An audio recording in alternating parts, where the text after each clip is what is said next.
ജീവാമൃതം ശ്രീഭാഗവതാമൃതം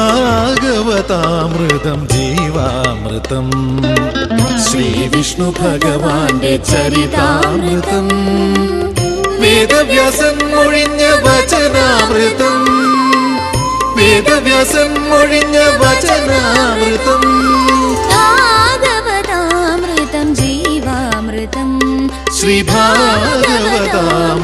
ജീവാമൃതം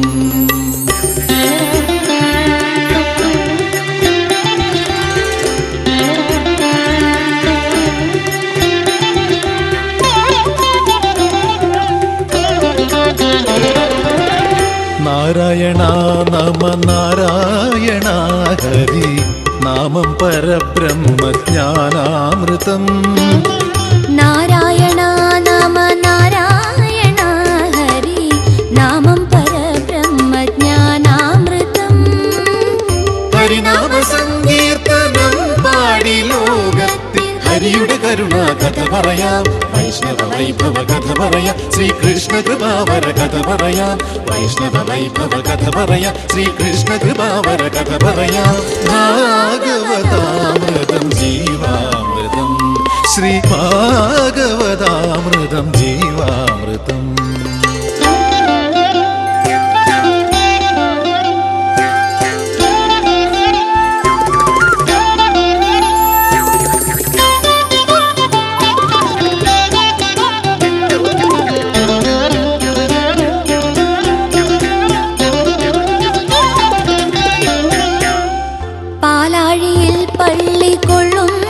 ഭഗവാന്റെ ലീലാവിലാസങ്ങളാണീ കഥ പാലാഴിയിൽ പള്ളി കൊള്ളുന്ന ഭഗവാന്റെ ലീലാവിലാസങ്ങളാണീ കഥ പാഞ്ചജന്യം മുഴക്കി ഗീതാമൃതം പൊഴിച്ച കൃഷ്ണ ഹരേ ജയ കൃഷ്ണ ഹരേ പങ്കജനാഭ മുകുന്ദ ഹരേ വൃന്ദാവന ഗോവിന്ദ ഹരേ പങ്കജനാഭ മുകുന്ദ ഹരേ വൃന്ദാവന ഗോവിന്ദ ഹരേ ഭാഗവതാമൃതം ജീവാമൃതം ശ്രീ ഭാഗവതാമൃതം ജീവാമൃതം ശ്രീ വിഷ്ണു ഭഗവാന്റെ ചരിതാമൃതം വേദവ്യാസൻ മൊഴിഞ്ഞ വചനാമൃതം ഭാഗവതാമൃതം ജീവാമൃതം വേദസാരാമൃതം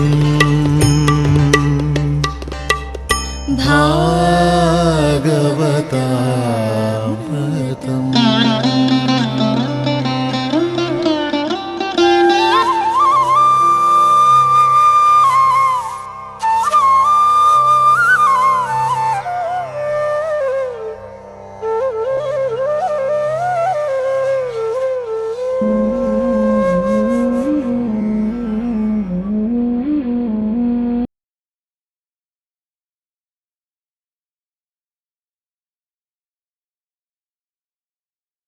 നാരായണ നാരായണ നാരായണ നാരായണ നാരായണ നാരായണ നാരായണ നാരായണ നാരായണ നാരായണ നാരായണ നാരായണ നാരായണ നാരായണ ഓം നമോ ഭഗവതേ വാസുദേവായ ഓം നമോ ഭഗവതേ വാസുദേവായ ഓം നമോ ഭഗവതേ വാസുദേവായ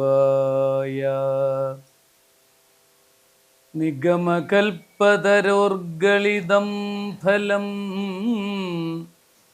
ശുഖമുഖാദമൃതദ്രവ സംയുതം പിബത ഭാഗവതം രസമാലയം മുഹുരഹോ രസിക ഭുവി ഭാവുക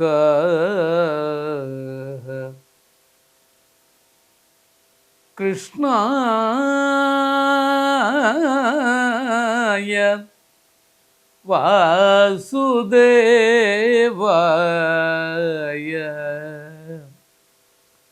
ദേവകീ നന്ദനായ ച നന്ദഗോപകുമാരായ ഗോവിന്ദായ നമോ നമഃ. ശ്രീകൃഷ്ണ ഗോവിന്ദ ഹരേ മുരാരേ, ഹേ നാഥ നാരായണ വാസുദേവ, ഹേ നാഥ നാരായണ വാസുദേവ. ഹരേ രാമ ഹരേ രാമ, രാമ രാമ ഹരേ ഹരേ, ഹരേ കൃഷ്ണ ഹരേ കൃഷ്ണ, കൃഷ്ണ കൃഷ്ണ ഹരേ ഹരേ. ഹരേ രാമ ഹരേ രാമ, രാമ രാമ ഹരേ ഹരേ, ഹരേ കൃഷ്ണ ഹരേ കൃഷ്ണ, കൃഷ്ണ കൃഷ്ണ ഹരേ ഹരേ.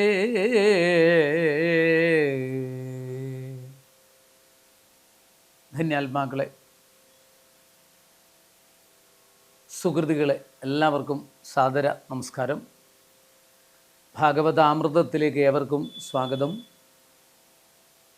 ദശമസ്കന്ധത്തിലെ 3-ാമത്തെ അധ്യായമാണ് ഇന്ന് ആരംഭിക്കുന്നത്.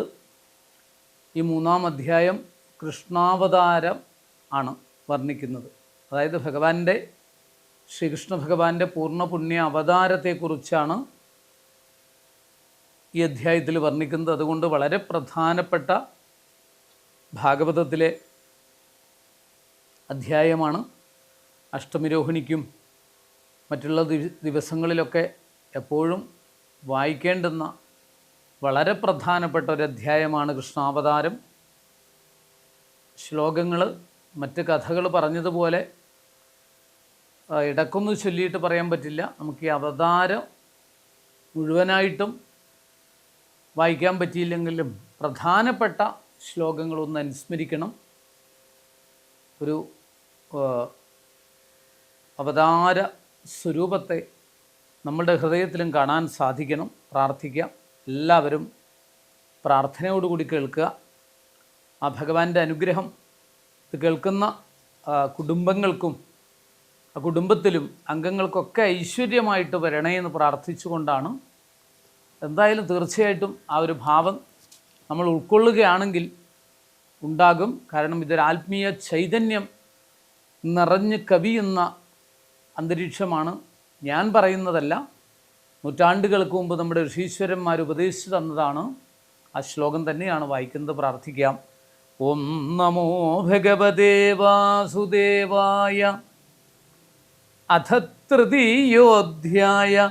ശ്രീശുക ഉവാച. അഥ സർവഗുണോപേത കാലപരമശോഭന യരിഹേവാജന ജന്മർക്ഷം ശാന്തർക്ഷഗ്രഹതാരകം ദിശപ്രസേദുർഗഗനം നിർമ്മലോടുഗണോദയം മഹീമംഗളഭൂയിഷ്ട പുരഗ്രാമപ്രജാകര നദ്യപ്രസന്നസലിലാഹൃദാ ജലരുഹശ്രിയ ദ്വിജാളികുലസംനാദസ്തബക വനരാജയ വവൗ വായുസുഖസ്പർശ പുണ്യഗന്ധവഹ ശുചി അഗ്നയശ്ച ദ്വിജാദീനാം ശാന്താഃ തത്ര സമിന്ധത മനാംസ്യാസൻ പ്രസന്നാനി സാധൂനാമസുരദ്രുഹാം ജായമാനേ ജനേ തസ്മിൻ നേതുർദുന്ദുഭയോ ദിവി ജഗു കിന്നരഗന്ധർവാതുഷ്ടുവു സിദ്ധചാരണാഃ വിദ്യാധര്യശ്ച നൃതു അപ്സരോഭി സമം തദാ മുമുചുർമുനയോ ദേവാ സുമനാംസി മുദന്നിദാഃ മന്ദം മന്ദം ജലധരാജഗർജുരനുസാഗരം സർവഗുണോപേത അഥ പിന്നീട് സർവഗുണോപേതക്കാല പരമശോഭനം സർവഗുണോപേതവും പരമശോഭനവുമായ കാലം സമാഗതമായി. ഈ ബ്രഹ്മാദി ദേവന്മാരൊക്കെ സ്തുതിച്ചു കൊണ്ടിരിക്കുന്ന സന്ദർഭത്തിലൊക്കെ ദേവകിയുടെ ഗർഭത്തിൽ കഴിഞ്ഞുകൂടുന്ന ഭഗവാൻ എല്ലാം കൊണ്ടും അവതരിക്കാൻ തീരുമാനിക്കുന്നു. അങ്ങനെ അവതരിക്കാൻ തീരുമാനിച്ചു. എപ്പോഴാണ്? ചിങ്ങമാസത്തിലാണ് ഭഗവാന്റെ അവതാരം. എല്ലാം കൊണ്ടും എന്താണെന്ന് വെച്ചാൽ ഇവിടെ പറയുന്നു, അജനർക്ഷഗ്രഹതാരകം ശാന്തർക്ഷഗ്രഹതാരകം എരിഹേവാജനജന്മർക്ഷം എരിഹേവാജനജന്മർക്ഷം ശാന്തർക്ഷഗ്രഹതാരകം. ഇവിടെ അജനജന്മ എരിഹേവ അജനജന്മർക്ഷം.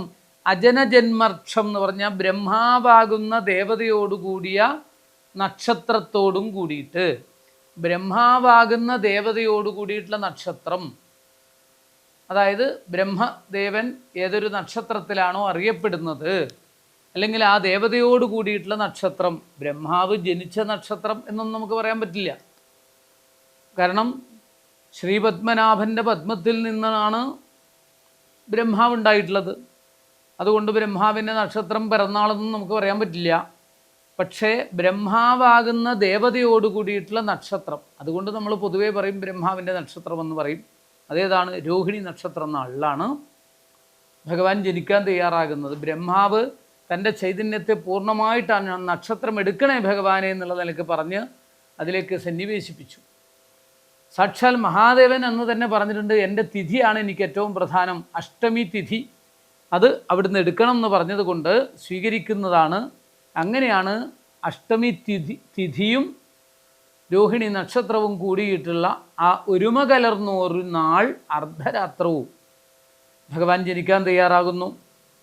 കാലം പരമശോഭനമായി എന്ന് പറഞ്ഞാൽ അതുവരെ കർക്കിടക മാസമായിരുന്നു. കർക്കിടക മാസത്തിൻ്റെ പ്രത്യേകത കറുത്തിരുണ്ട ഒരു അന്തരീക്ഷമാണ് കർക്കിടക മാസത്തിലുള്ളത്. പകലായാലും നമുക്ക് വെയിൽ കിട്ടുന്നില്ല, രാത്രിയിലും എപ്പോഴും കൂരിരുട്ട്, പകലും കൂരിരുട്ട്. ആ മാസം തന്നെ പഞ്ഞമാസം, പലതുകൊണ്ടും പ്രയാസമായിട്ടുള്ള മാസം.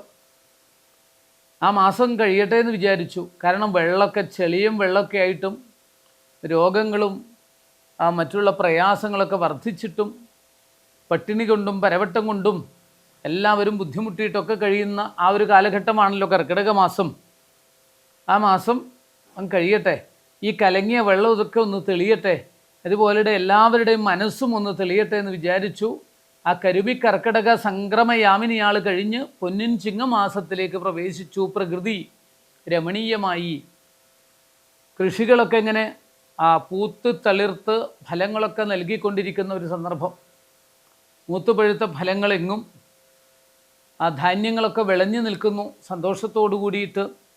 ആ പൂക്കളിലൂടെയൊക്കെ മൂളിപ്പാട്ടുകളും പാടി വണ്ടുകളും പൂമ്പാറ്റകളും ഒക്കെ തന്നെ തേൻ കുടിച്ച് സഞ്ചരിക്കുന്ന രംഗങ്ങൾ, ഇങ്ങനെ എല്ലാം കൊണ്ടും മനോഹരമായി ശാന്തർക്ഷഗ്രഹതാരകം, ഗ്രഹങ്ങളും നക്ഷത്രങ്ങളും ശാന്തമായ ഭാവത്തോടുകൂടി കഴിഞ്ഞുകൂടുന്ന രംഗം.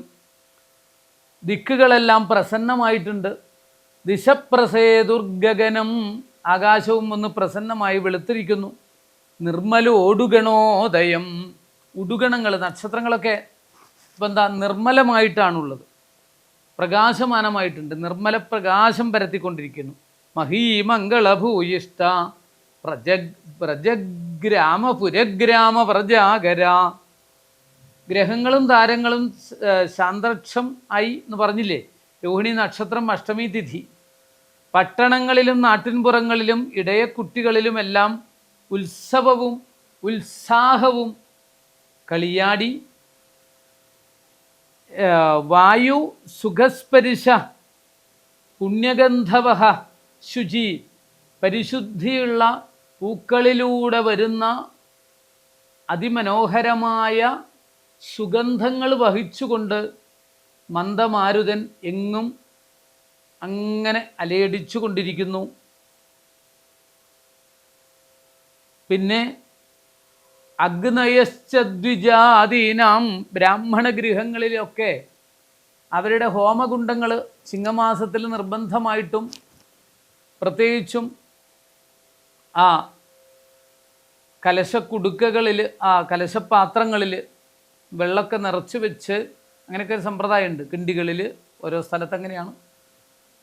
ആ കലശം വെച്ച് വേണ്ടതുപോലെ രാവിലെ തന്നെ പ്രഭാതത്തിൽ കിണറിൽ നിന്ന് എടുത്തു കൊണ്ടുവരുന്ന ആ ആദ്യത്തെ ചൈതന്യധന്യമായ ആ വെള്ളം ഭഗവാന്റെ മുന്നിൽ നിറകുടമായിട്ട് സമർപ്പിച്ച്, ആ ധൂപദീപങ്ങളൊക്കെ തെളിയിച്ച്, പുഷ്പങ്ങളൊക്കെ അർച്ചിച്ച്, അവിടെ പുഷ്പങ്ങൾ കൊണ്ടൊക്കെ അലങ്കരിച്ച്, എല്ലാം കൊണ്ടും ചിങ്ങമാസത്തെ ലക്ഷ്മീദേവിയുടെ ആ അനുഗ്രഹത്തെ വരവേൽക്കുന്നതിന് തയ്യാറായിട്ടുള്ളൊരു മാസം കൂടിയാണ്. അങ്ങനെ ബ്രാഹ്മണ ഗൃഹങ്ങളിലൊക്കെ ഈ സമയത്ത് എല്ലാ ദിവസവും ചിങ്ങമാസത്തിൽ വിസ്തരിച്ച ഗണപതി ഹോമം ജീവിതത്തിലെ വിഘ്നങ്ങളൊക്കെ ഇല്ലാതാക്കുന്നതിന് വേണ്ടി ആ സർവവിഘ്നഹരം ദേവം, ആ ഗണനാഥനെ പൂജിച്ചുകൊണ്ട്, ഗണനാഥം പ്രപൂജയിൽ, ഗണനാഥനെ പൂജിച്ചുകൊണ്ട്, അങ്ങനെ ആ പൂജിക്കുന്ന സമയത്തുണ്ടാകുന്ന ഹോമധൂപങ്ങളങ്ങനെ വലം വെച്ച് പൊങ്ങാണ്. ശുഭലക്ഷണമാണ്. എല്ലാവരുടെയും മനസ്സ് പ്രസന്നമായി പെട്ടെന്ന് തന്നെ ജനിക്കണേ എന്നിങ്ങനെ പ്രാർത്ഥിക്കുന്നു. പക്ഷികളും വണ്ടുകളും മരങ്ങളിൽ അങ്ങനെ കയറി അവിടെ ഇങ്ങനെ കളിയാടുന്ന രംഗം. ശീതസുരഭിലങ്ങളായ ആ മന്ദമാരുതനെങ്ങും വീശിക്കൊണ്ടിരിക്കുന്നു. അഷ്ടമി തിഥിയാണ് അന്ന്. പക്ഷെ ചന്ദ്രൻ പൂർണ്ണ ബലത്തോടുകൂടി ശോഭിച്ചു, പൗർണമിയെപ്പോലെ ശോഭിച്ചു. അത്ഭുതം. കാരണം മറ്റൊന്നുമല്ല, ഭഗവാൻ ജനിക്കുന്നത് എൻ്റെ വംശത്തിലാണ്, ചന്ദ്രവംശത്തിലാണ്. സോമവംശം ചന്ദ്രവംശത്തിലാണ് ഭഗവാൻ ജനിക്കുന്നത്. ഭഗവാൻ ജനിക്കുന്ന സമയത്ത് എൻ്റെ ബലം, ചന്ദ്രബലം പൂർണ്ണമായിട്ടുണ്ടാവണം, അല്ലെങ്കിൽ രാമായണത്തിൽ സൂര്യബലമില്ലാത്തതുപോലെ ആയി പോകരുത് എന്ന് വിചാരിച്ചുകൊണ്ട് കൃഷ്ണാവതാര സമയത്ത് ചന്ദ്രൻ 16 കലകളോടുകൂടി ശോഭിച്ചു. താമര വൈകുന്നേരമായ കൂമ്പും അസ്തമയത്തോടുകൂടി. സൂര്യൻ ഉദിച്ചു കഴിഞ്ഞാൽ താമര വിടരും, സൂര്യൻ അസ്തമിച്ചാൽ താമര കൂമ്പും, അപ്പോഴാമ്പൽ വിടരും. സൂര്യൻ ഉദിക്കുന്നതോടുകൂടി ആമ്പൽ കൂമ്പും താമര വിടരും. ഇങ്ങനെയൊക്കെയാണ് സാധാരണ സമ്പ്രദായം. പക്ഷെ ഇതിന്നൊക്കെ വിപരീതമായിട്ട് താമര വളരെ ഇഷ്ടമാണ് ഭഗവാൻ. നമഃപങ്കജനാഭായ നമഃപങ്കജമാലിനേ നമഃപങ്കജനേത്രായ നമസ്തേ പങ്കജാഘ്രയേ. താമര കയ്യിലുണ്ട്, ഭഗവാന്റെ കയ്യിൽ താമര. താമരക്കണ്ണനാണ് അവിടുന്ന്. കഴുത്തിൽ താമര മാല ധരിച്ചിട്ടുണ്ട്. നാഭിയിലൊരു താമര. അങ്ങനെയൊക്കെയുള്ള ശ്രീ പത്മനാഭൻ സാക്ഷാൽ ഭഗവാൻ തന്നെയാണ്. ശ്രീകൃഷ്ണന് ഏറ്റവും ഇഷ്ടപ്പെട്ടതാണ് താമര. ആ താമര പോലും അർദ്ധരാത്രി സമയത്ത് വിടർന്നു നിന്നു. നിശീധ എന്ന് പറഞ്ഞിട്ടുണ്ട്. അർദ്ധം എന്ന സമയത്താണ്, 12 മണി എന്ന് പറയുന്നില്ലേ നമ്മൾ, ആ സമയത്താണ് ജനിക്കുന്നത്. ആ സമയത്ത് ആകുമ്പോഴേക്കും ഞാൻ മാത്രം മുഖം കൂർപ്പിച്ച് നിൽക്കരുതെന്ന് വിചാരിച്ച് താമര പോലും വിടർന്നു നിന്ന ഒരു രംഗം. വിദ്യാധര്യശ്ച നൃതു. വിദ്യാധരന്മാരൊക്കെ നൃത്തം വെച്ചുകൊണ്ടിരിക്കുന്നു. അപ്സരസ്സുകൾ നൃത്തം വയ്ക്കുന്നു. വിദ്യാധരന്മാരും കിന്നരന്മാരും ചാരണന്മാരൊക്കെ സ്തുതിച്ചു കൊണ്ടിരിക്കുന്നു. സിദ്ധചാരണ ഗന്ധർവന്മാരൊക്കെ സ്തുതിക്കും, പാട്ടുപാടുന്നു. അപ്സരസ്സുകൾ നൃത്തം വയ്ക്കുന്നു. ഇങ്ങനെയുള്ള സമയത്ത് മുമുജുർമുനയോ ദേവാ, ഋഷീശ്വരന്മാരൊക്കെ അതിശ്രേഷ്ഠങ്ങളായ സ്തോത്രങ്ങൾ കൊണ്ട് സ്തുതിക്കുന്നു. എല്ലാവരുടെയും മനസ്സിൽ ഭഗവാൻ ജനിക്കണം എന്നുള്ള ആഗ്രഹം മാത്രമേ ഉള്ളൂ. സജ്ജനങ്ങളുടെ മനസ്സുകൾ പ്രസന്നങ്ങളായി ദേവന്മാർ പൂമഴ പുഷ്പവൃഷ്ടി പൊഴിച്ചുകൊണ്ടിരിക്കുന്ന സമയത്ത് ചെറുതായിട്ട് മഴയുണ്ടായിരുന്നു. ചെറുതായിട്ട് മേഘം അങ്ങനെ ഗർജിക്കുന്നു, ചെറുതായിട്ട് ഇടിമുഴക്കം, ചെറിയ രീതിയിൽ മഴയും. മന്ദം മന്ദം ജലധര ജഗർജുരനുസാഗരം. അങ്ങനെയുള്ള ഈ ധന്യമുഹൂർത്തത്തിൽ ഇതാ ഭഗവാൻ കംസൻ്റെ കാരാഗൃഹത്തിൽ ദേവകീദേവിയുടെ 8ാമത്തെ പുത്രനായിട്ട് ജനിക്കുന്ന ആ ഭഗവാന്റെ പൂർണ്ണ പുണ്യാവതാരം വർണ്ണിക്കുന്നു അടുത്ത ശ്ലോകത്തിൽ. നിശീഥേ തമ ഉദ്ധൂദേ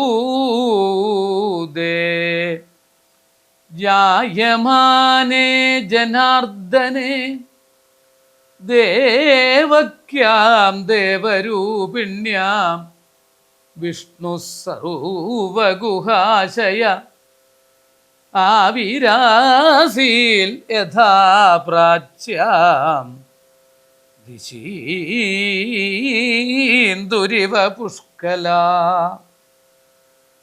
അർദ്ധരാത്രി സമയത്ത് തമ ഉദ്ഭൂതേ, ഇരുട്ടിങ്ങനെ വന്ന് ആ അന്ധകാരം എല്ലായിടത്തും നിറച്ചിരിക്കുന്ന ഒരു സന്ദർഭത്തിൽ ജായമാനേ ജനാർദ്ദനേ, ഭഗവാൻ വേഗത്തിൽ ജനിക്കണേ ജനിക്കണേ എന്ന് എല്ലാവരും എല്ലാ ജനങ്ങളുടെയും മനസ്സിൽ പ്രാർത്ഥനയായിട്ടുണ്ട്. ജനങ്ങളുടെ മനസ്സിലും ഇതുപോലെ അജ്ഞാനമാകുന്ന അന്ധകാരം കൂരിരുട്ട് നിറഞ്ഞിരിക്കുകയാണ്. ആ കൂരിരുട്ടിൽ മിന്നൽ പിണർ പോലെ സൗന്ദര്യത്തോടുകൂടി ദേവക്യാം ദേവരൂപിണ്യാം, ഭഗവാന്റെ തന്നെ സ്വരൂപം ആ ദേവകീ ദേവിയിൽ വിഷ്ണു സർവഗുഹാശയ. വിഷ്ണു എന്ന് പറഞ്ഞാൽ സകലരുടെയും ഹൃദയത്തിൽ വസിക്കുന്ന, എല്ലായിടത്തും നിറഞ്ഞിരിക്കുന്ന ആ വിഷ്ണു ഭഗവാൻ, ആ വിഷ്ണു തന്നെ എന്തായി ഇവിടെ പരിപൂർണ അവതാരമെടുത്തിരിക്കുന്നു. ആവിരാസിൽ, സാധാരണ പോലെയല്ല, ആവിർഭവിച്ചിരിക്കുന്നു. ആവിരാസിൽ യഥാ പ്രാച്യാം ദിശീന്ദുരിവ പുഷ്കല. കാർമേഘത്തിൽ മിന്നൽ പിണർ പോലെ സൗന്ദര്യത്തോടുകൂടി അതാ സർവേശ്വരനായ ഭഗവാൻ ആ ദേവകി വസുദേവന്മാരുടെ 8ാമത്തെ പുത്രനായിട്ട് ജനിച്ചിരിക്കുന്നു. ആ ഭഗവാന്റെ സ്വരൂപത്തെ വർണ്ണിക്കുകയാണിനി. തമത്ഭുതം ബാലകമംബുജേക്ഷണം ചതുർഭുജം ശംഖഗദാര്യുധായുധം ശ്രീവത്സലക്ഷ്മം ഗളശോഭികൗസ്തുഭം പീതാംബരം സാന്ദ്രപയോദസൗഭഗം മഹാർഹവൈഡൂര്യകിരീടകുണ്ടലത്വിഷാ പരിഷ്വക്തസഹസ്രകുന്തളം ഉദ്ദാമകഞ്ജംഗദകങ്കണാദിഭി വിരോചമാനം വസുദേവ ഐക്ഷതാ. സർവത്ര ഗോവിന്ദനാമസങ്കീർത്തനം ഗോവിന്ദ ഗോവിന്ദ.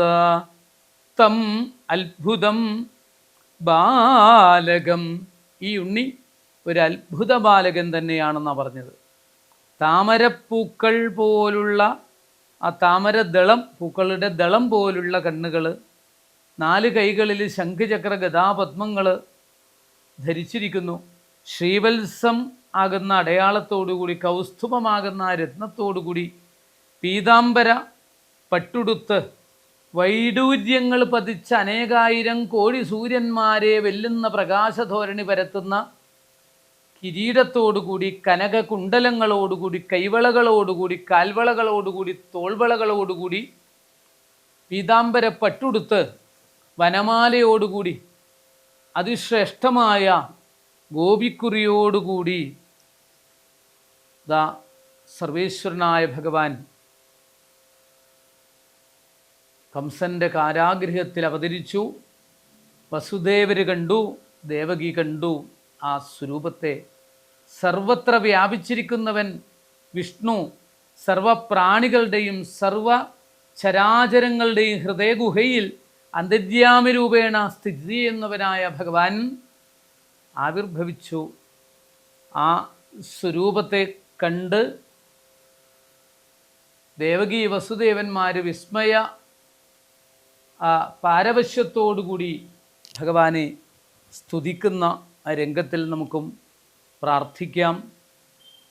കൃഷ്ണ ഹരേ ജയ, കൃഷ്ണ ഹരേ ജയ, കൃഷ്ണ ഹരേ ജയ, കൃഷ്ണ ഹരേ. കരിമൂകിൽ വർണ്ണൻ്റെ തിരുവൂടലെന്നോട് അരികിൽ വന്നെപ്പോഴും കാണാകേണം. കാലിൽ ചീലമ്പും കീലുക്കി നടക്കുന്ന ബാലഗോപാലനെ കാണാകേണം. കൃഷ്ണ ഹരേ ജയ, കൃഷ്ണ ഹരേ ജയ, കൃഷ്ണ ഹരേ ജയ, കൃഷ്ണ ഹരേ. കിങ്ങിണിയും വള മോതിരവും ചാർത്തി ഭംഗിയോടൻ മുൻപിൽ കാണാകേണം. കീർത്തിയേറിടും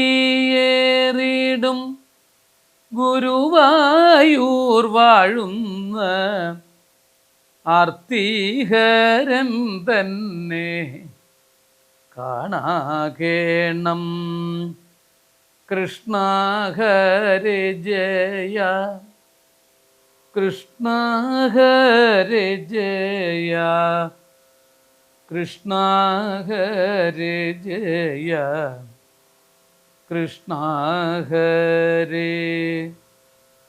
കുഞ്ഞിക്കൈ രണ്ടിലും വെണ്ണ കൊടുത്തമ്മ രഞ്ജിപ്പിക്കുന്നതും കാണാകേണം. കൂത്താടിയിടും പശുക്കുട്ടികളുമായി ഒത്തുകളിപ്പതും കാണാകേണം.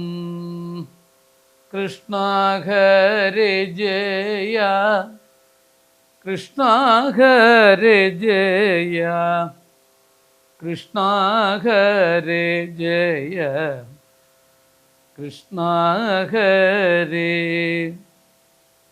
കെട്ടിയിട്ടിടും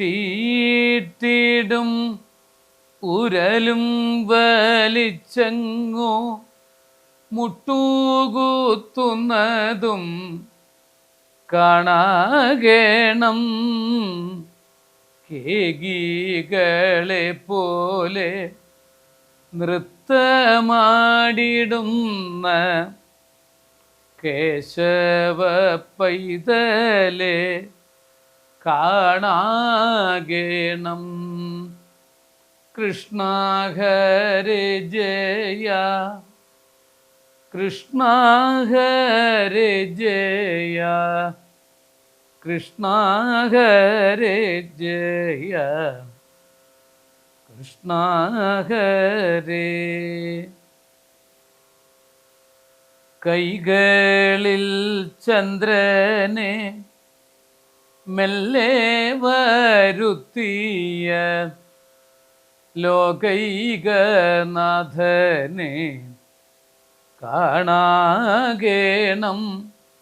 കൊഞ്ചിക്കൊണ്ടോരോരോ വാക്കരുളിടുന്ന ചഞ്ചല നേത്രനെ കാണാകേണം. കൃഷ്ണ ഹരേ ജയ, കൃഷ്ണ ഹരേ ജയ, കൃഷ്ണ ഹരേ ജയ കൃഷ്ണ ഹരേ. കോലും കുഴലുമെടുത്തു വനത്തിൽ പോയി കാലിമേയ്ക്കുന്നതും കാണാകേണം. കൗതുകമേറുന്നോരുണ്ണി ശ്രീ കൃഷ്ണന്റെ ചേതോഹരൂപം കാണാകേണം. കൃഷ്ണ ഹരേ ജയ കൃഷ്ണ ഹരേ ജയ കൃഷ്ണ ഹരേ ജയ കൃഷ്ണ ഹരേ. കംസ സഹോദരി തന്നിൽ പിറന്നോരു വാസുദേവൻ തന്നെ കാണാകേണം.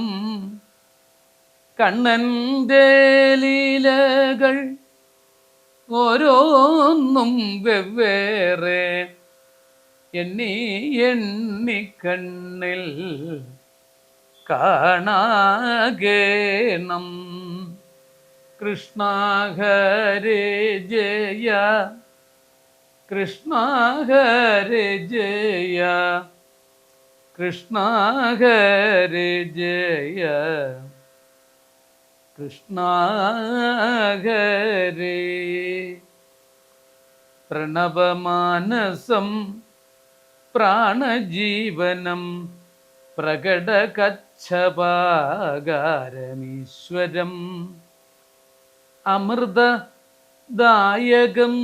നിത്യനൂതനം ഗുരുമരുൽപുരാധീശമാശ്രയേ. കൃഷ്ണായ വാസുദേവായ ദേവകീ നന്ദനായ ച നന്ദഗോപകുമാരായ ഗോവിന്ദായ നമോ നമ. ആ സർവേശ്വരനായ ഭഗവാൻ കംസൻ്റെ കാരാഗ്രഹത്തിൽ അവതരിച്ചിരിക്കുന്നു.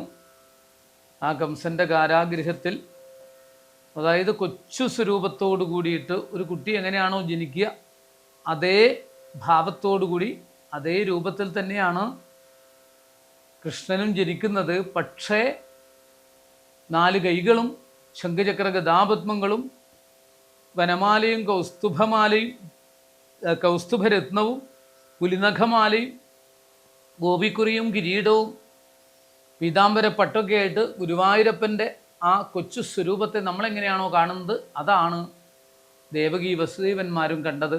അതുകൊണ്ട് ഈ ഉണ്ണി അത്ഭുതപാലകനാണ് എന്നിവിടെ ഉറപ്പിക്കുന്നു. അങ്ങനെയുള്ള ആ ദിവ്യസ്വരൂപത്തെ കണ്ട് ശ്രേഷ്ഠങ്ങളായ വാക്കുകളെ കൊണ്ട് ദേവകീയ വസുദേവന്മാർ സ്തുതിക്കുന്ന രംഗം, അവരുടെ സ്തുതി ഇതൊക്കെയാണ് അടുത്ത ആ പാഠഭാഗത്തിലൂടെ നമ്മൾ മനസ്സിലാക്കി തരുന്നത്. അതായത് ഈ കൃഷ്ണാവതാരത്തിന് ശേഷമുള്ള ദേവകീ വസുദേവന്മാരുടെ സ്തുതിയും തുടർന്ന് എങ്ങനെയാണ് കൃഷ്ണനെ കണ്ടത്, കൃഷ്ണൻ എന്തൊക്കെയാണ് പറഞ്ഞത് തുടങ്ങിയിട്ടുള്ള കാര്യങ്ങളെക്കുറിച്ച് നമുക്ക് അടുത്ത ഭാഗത്തിലൂടെ മനസ്സിലാക്കാം. സ്വസ്തി പ്രജാഭ്യ പരിപാലയന്താം ന്യായേണ മാർഗേണ മഹിം മഹീശാഃ ഗോബ്രാഹ്മണേഭ്യഃ ശുഭമസ്തു നിത്യം ലോകാഃ സമസ്താഃ സുഖിനോ ഭവന്തു. കായേന വാചാ മനസേന്ദ്രിയൈർവാ ബുദ്ധ്യാത്മനാ വാ പ്രകൃതേ സ്വഭാവാൽ കരോമി യദ്യൽ സകലം പരസ്മൈ നാരായണായേതി സമർപ്പയാമി. ഹരേ രാമ രാമ രാമ ഹരേ ഹരേ, ഹരേ കൃഷ്ണ കൃഷ്ണ കൃഷ്ണ ഹരേ ഹരേ, ഹരേ രാമ രാമ രാമ ഹരേ ഹരേ, ഹരേ കൃഷ്ണ കൃഷ്ണ കൃഷ്ണ ഹരേ ഹരേ, ഹരേ രാമ രാമ രാമ ഹരേ ഹരേ, ഹരേ കൃഷ്ണ കൃഷ്ണ കൃഷ്ണ ഹരേ ഹരേ. നമസ്കാരം. ശ്രീഭാഗവതാമൃതം ജീവാമൃതം, ശ്രീ വിഷ്ണു ഭഗവാന്റെ ചരിതാമൃതം, വേദവ്യാസൻ മൊഴിഞ്ഞ വചനാമൃതം, ഭാഗവതാമൃതം ജീവാമൃതം, വേദസാരാമൃതം.